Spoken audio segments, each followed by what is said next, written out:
આમ તો જો કે આપણે એમઆરઆઈ પદ્ધતિ વિશે સાંભળેલું હોય છે, ઘણા બધા લોકોએ કરાવેલ પણ હોય છે, પણ ત્યારે એક નિયમ હોય છે. જ્યારે પણ તમે એમઆરઆઈ કરાવવા માટે જાઓ ત્યારે એક નિયમ પ્રમાણે તમે કોઈ પણ મેટલની વસ્તુ અંદર નથી લઈ જઈ શકતા. ડોક્ટર્સ તમને મેટલ માટે અલાઉ નથી કરતા. પણ શું તમે જાણો છો કે એનું કારણ શું છે? શા માટે આવો નિયમ હોય છે? તો ચાલો આજે આ જ વિષય પર ચર્ચા કરીએ આજના નોલેજ કોર્નરમાં. આપની સાથે હું આકાંક્ષા ગોંડલિયા.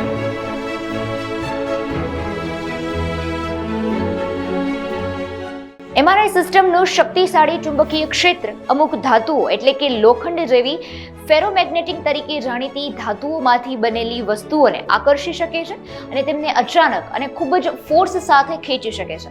પણ આપણને પ્રશ્ન થાય કે શા માટે? તો પહેલા સમજીએ એમઆરઆઈ શું છે અને તે કેવી રીતે કામ કરે છે. મેગ્નેટિક રેઝોનન્સ ઇમેજિંગ અથવા એમઆરઆઈ એક ડાયગ્નોસ્ટિક પ્રક્રિયા છે જે એક્સરે અથવા આયનાઇઝિંગ રેડિયેશનની જરૂરિયાત વિના સમગ્ર શરીરમાં અંગો અને પેશીઓની વિગતવાર માહિતી મેળવે છે.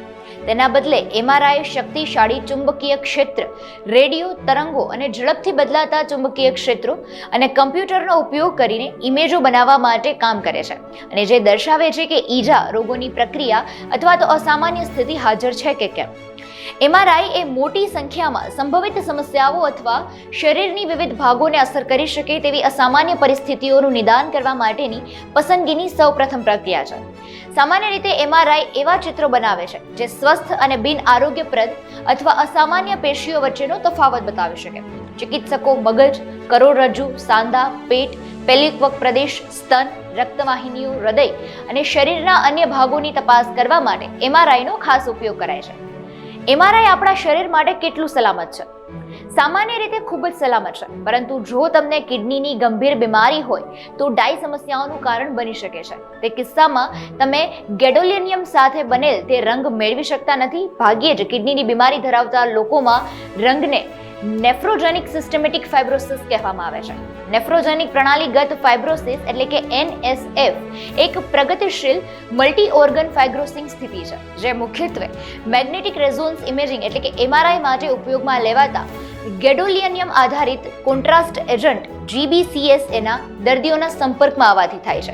તે મુખ્યત્વે ત્વચા જાડાઈ દ્વારા વર્ગીકૃત કરે છે. એમઆરઆઈ સિસ્ટમનું શક્તિશાળી ચુંબકીય ક્ષેત્ર અમુક ધાતુઓ એટલે કે લોખંડ જેવી ફેરોમેગ્નેટિક તરીકે જાણીતી ધાતુઓમાંથી બનેલી વસ્તુઓને આકર્ષી અને અચાનક અને ખૂબ જ ફોર્સ સાથે ખેંચી શકે છે અને આ દર્દી અથવા તો ઓબ્જેક્ટના ફ્લાઇટ પાથમાં રહેલા કોઈ પણ સંભવિત વસ્તુ માટે જોખમ ઊભું કરી શકે છે, જેથી બહારની વસ્તુઓ જેમ કે ફેરોમેગ્નેટિક સ્ક્રૂડ્રાઈવર્સ અને ઓક્સિજન ટાંકી એમઆર સિસ્ટમના રૂમમાં નથી લાવવામાં આવતી અને તે બાબતે ખૂબ જ કાળજી રાખવામાં આવે છે. એક દર્દી તરીકે તે મહત્વપૂર્ણ છે કે એમઆરઆઈ પરીક્ષા પહેલા તમામ ધાતુના સામાનને દૂર કરો. બાહ્ય શ્રવણ સાધનો છે, ઘડિયાળ છે, ઘરેણાં છે, સેલફોન છે, ધાતુના કોઈ થ્રેડ અથવા તો ફાસ્ટનર્સ પણ હોઈ શકે. કપડાની વસ્તુનો પણ તેમાં સમાવેશ થાય છે, જેમ કે મેકઅપ, નેલ પોલિશ અથવા અન્ય સૌંદર્ય પ્રસાધનો કે તેમાં પણ ધાતુના કણ હોઈ શકે છે. જો એમઆરઆઈ પરીક્ષા હેઠળ જતા હોય તો આજુબાજુના વિસ્તારમાં આ તમામ વસ્તુઓને દૂર રાખવી, આ બાબતની કાળજી રાખવી જરૂરી બને છે.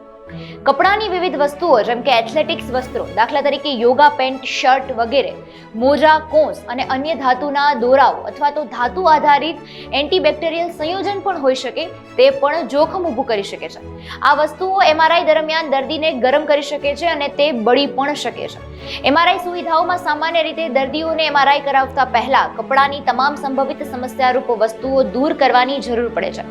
આમ જોઈએ તો બાબતો ઘણી બધી નાની છે, પરંતુ ઘણી ઘાતક અસરો ઉદ્ભવ કરી શકે છે.